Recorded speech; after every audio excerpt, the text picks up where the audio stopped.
Next is Diana Driscoll, a therapeutic optometrist who caught my eye, so to speak, because of her clinical trials looking for evidence of CCSVI in the fundus of the eye itself. As you will see, she has much more to share with us regarding collagen disorders, mast cell involvement, and hydrocephalus. I'm Diana Driscoll, and can everybody hear me okay? Um, I disclose the following. I've got most of my research is done self-funded, but I do have a little bit of help on that one. I'm a therapeutic optometrist, and before you go rushing out the door, I do have a gimmick for getting in here today, and that is one, I have Ehlers-Danlos syndrome.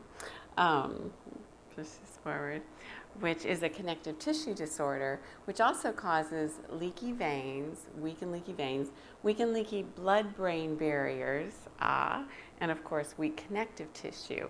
I have autonomic dysfunction, which is one reason I have a chair here just in case. I also have mast cell disease, CCSVI, those are my jugulars there. I have had angioplasty, as has my 13-year-old son. And I have one brain lesion. I do not have multiple sclerosis, but I was developing symptoms of multiple sclerosis.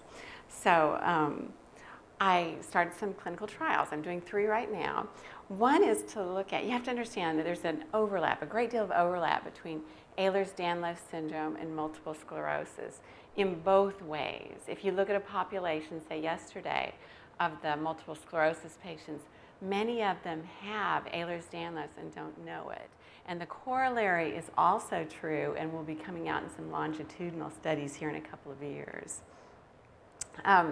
My first study here is the vascular fundus changes. I was curious if, say, for example, my jugulars were obviously backing up. Could that venous blood back up all the way to the back of the fundus and show up in the back of the eyes? And if so, how great would that be, and how inexpensive would that be to give CCSVI some credence and even maybe work as an inexpensive screening tool for CCSVI? That's where I started. And I know you guys know this, but just to remind you, the veins are the large vessels and the arteries are the small ones, and average ratio is 2 to 3. What we're looking at in a normal patient. I had to review the venous drainage from the back of the eye to the internal jugular, because as you know, the arteries get all the attention, but indeed it does make it down to the internal jugular, and notice it goes through the cavernous sinus. We're going to come back to that.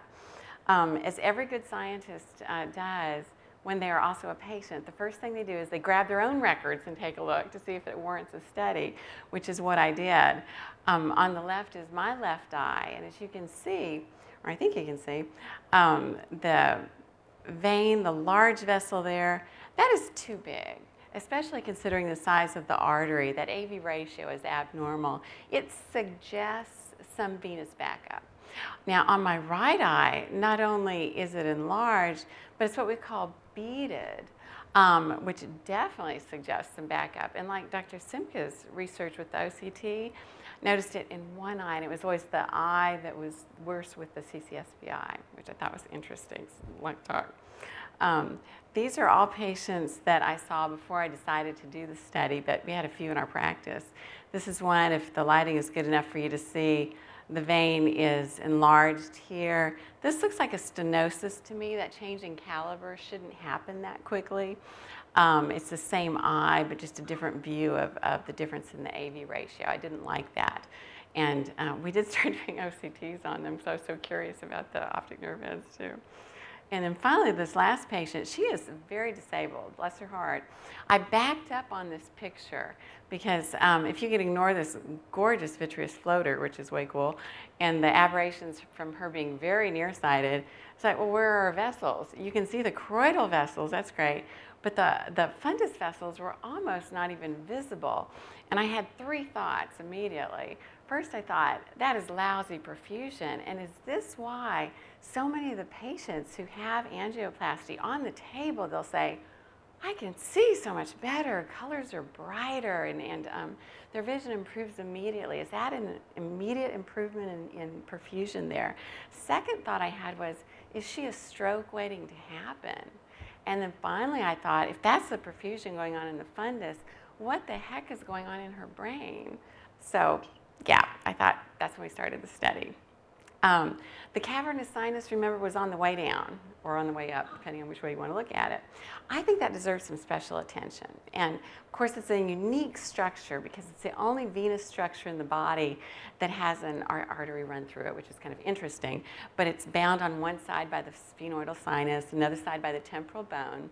But if you can imagine the venous blood becoming congested, either on the way up or down, whichever way it's going and it's not supposed to, and you have an increase in venous pressure or venous stagnation, the artery is going to be just fine. It has such high pressure. But those delicate optic nerves there, those could be damaged very easily. 3 of those control ocular muscle movement.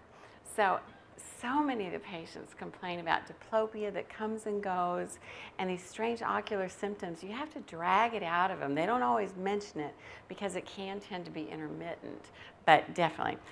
The other 2 nerves are branches of the trigeminal, which can cause that deep facial pain and that deep ocular pain that's not related to the anterior granulomatous uveitis or the pars planitis, excuse me, that the MS patients complain of. But we have this horrible pain, and I have it too, which is one reason I was interested in it. But the cavernous sinus, I think, could tell us a lot with a questionnaire to the patients of whether or not it's suggesting the venous congestion in the cavernous sinus. This could also develop into what I could consider to be called a venous stasis retinopathy, secondary to a low-level cavernous sinus thrombosis. Now, obviously, it's not a true thrombosis. It's like a stenosis. But I myself have had symptoms of that, where my conjunctiva became very red and inflamed. Nothing would help it. You could tell it was coming from behind the eye. And I also had pulsatile vision, where it would go bright and dark with my pulse. So I knew we were looking at something there. Another study I'm working on, which we're just wrapping up now, is the head circumference in Ehlers-Danlos patients who have dysautonomia, have neurological symptoms, may or may not be developing multiple sclerosis. But we went back to the first 15 months of life and got their head circumference, weight, and length and charted them out. And I'm really hoping the last few that we pulled together are not don't follow the criteria, because I'd kind of hate to get to what Dr. Zamboni dealt with, where 100% of the study criteria met what he was expecting. But thus far, it's 100%. You can see the head circumference definitely went up too much, too fast, which would indicate some pressure on the brain. This has always been called a benign external communicating hydrocephalus. I personally don't think there's anything benign about it, because when we went back and found out how these patients were doing later, they were not doing well. We saw everything from seizures to cataplexy, stuttering, ADHD, dysautonomia, multiple sclerosis. No one had followed these children beyond the ages of 2 to 3. They thought at age 2 to 3 they were normal. So I'm very curious if multiple sclerosis patients also deal with this from birth or not. So we just started that study, 2 patients on it so far. So far they do, but my gut feeling is no. I think Ehlers-Danlos patients have the monopoly on getting it from birth, but we'll see. Now, I know you know the CSF dynamics here, but I got a little bit of a twist for you. Of course, in the choroid plexus here in the ventricles, the CSF is produced and it drains through the ventricles down. In Ehlers-Danlos, what we noticed was this cerebromedullary cistern here at the brainstem became enlarged and engorged because our dura would expand and it put pressure on that brainstem and caused symptoms of Chiari and retroflexed odontoid, even though we didn't have that. But then the CSF goes down the spinal column, back up, and up and around to the subarachnoid space above the brain. It's working anymore. And you can see in this patient, it's a little bit too much space there. And then hopefully it goes out through the arachnoid villi, arachnoid granulations, understanding that's kind of sort of the way it works. There's some exceptions there. But the arachnoid villi can be damaged very easily. Viruses, one, can do that. Virus antibodies can do that. The arachnoid is made of connective tissue, so I think with Ehlers-Danlos we may end up with starting out with bad arachnoid villi and poor drainage. But ironically, increased pressure can also damage the arachnoid villi. So we have this very vicious circle, or vicious cycle, where we have increased pressure with poor damage, which causes even more damage. And then it causes the brain atrophy eventually. So what I did, I felt this pressure. I knew I had too much pressure. Symptoms of pressure, Valsalva maneuvers made it worse. Ended up with a CSF rhinorrhea. I mean, I knew this was pressure. So I took acetazolamide, and it was literally overnight relief from the pressure. But I still wasn't well. I still didn't feel good. We started, with my geneticist, worked on other patients with the same symptomology. And again, the acetazolamide took care of that pressure feeling. But I wanted to feel better. So I thought there was a piece missing. The piece, I believe, is mast cell disease. And mast cell disease is rampant in Ehlers-Danlos syndrome with faulty connective tissue. So I think we need to keep that in mind with multiple sclerosis. Mast cell disease, of course, can cause leaky, weak varicose vessels when they release their histamine and their tryptase, prostaglandins, leukotrienes, and cytokines. And we know mast cell disease is, at least peripherally, related to multiple sclerosis. And there's some studies that I had just come across recently. But in mast cell disease, the mast cells are not normal. They don't behave normally. They grow too fast. They grow not unlike cancer cells, if you will. They hide in the tissues. They degranulate too easily.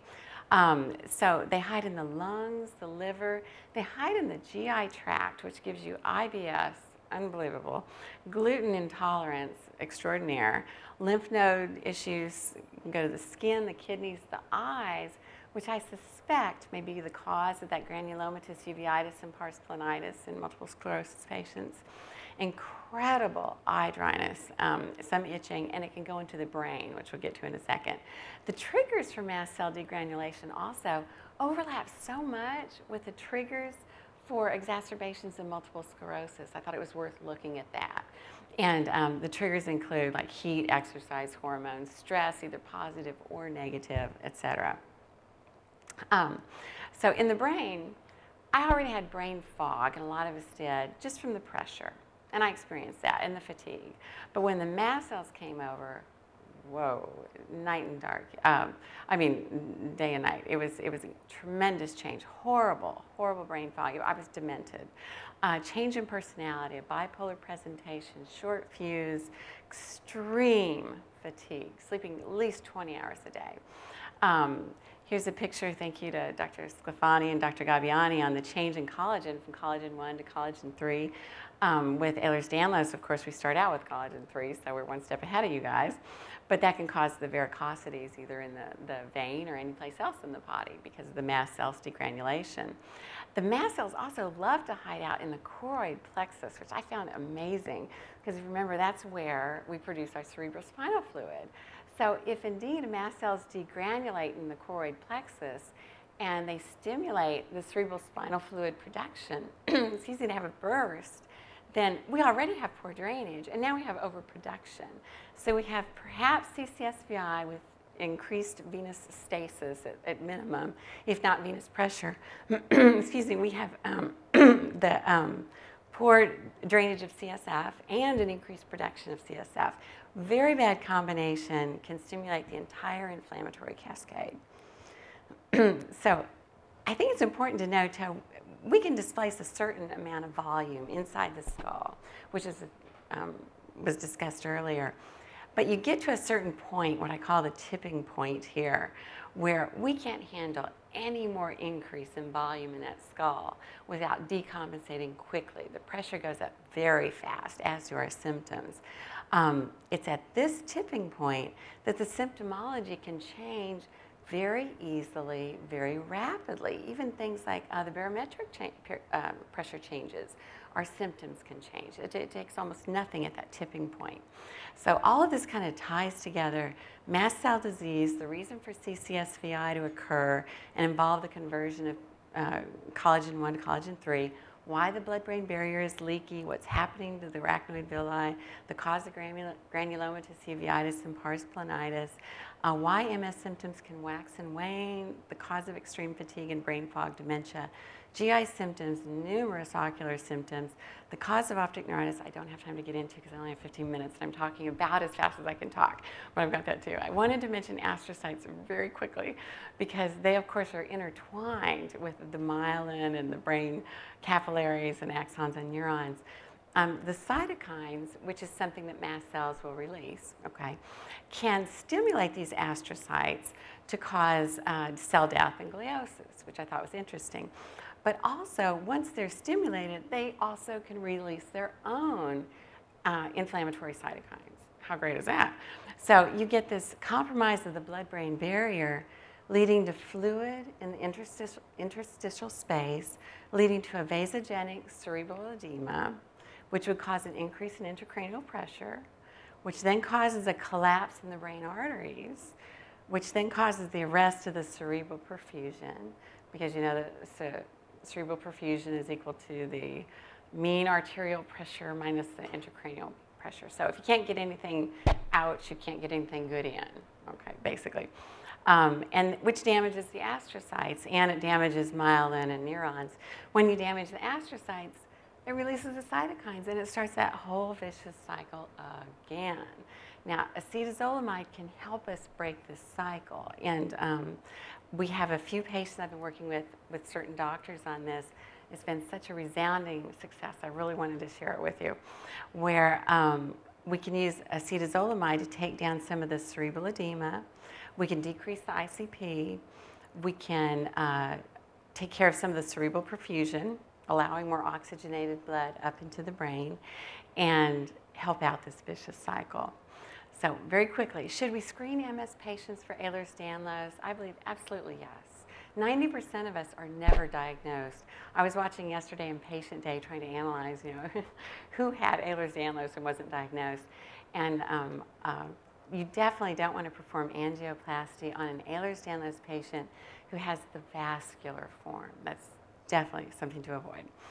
Should we consider a trial of acetazolamide to reduce the ICP symptoms before we do anything? Maybe so. Take some of that pressure off and see how that goes. And again, we're starting with just a little pilot study to see how that's going. I'd like to see acetazolamide being used prior to angioplasty to maybe potentiate the effects of angioplasty. And again, allow more of that arterial blood into the brain as we allow for more of the venous to exit the brain, the venous system, to work.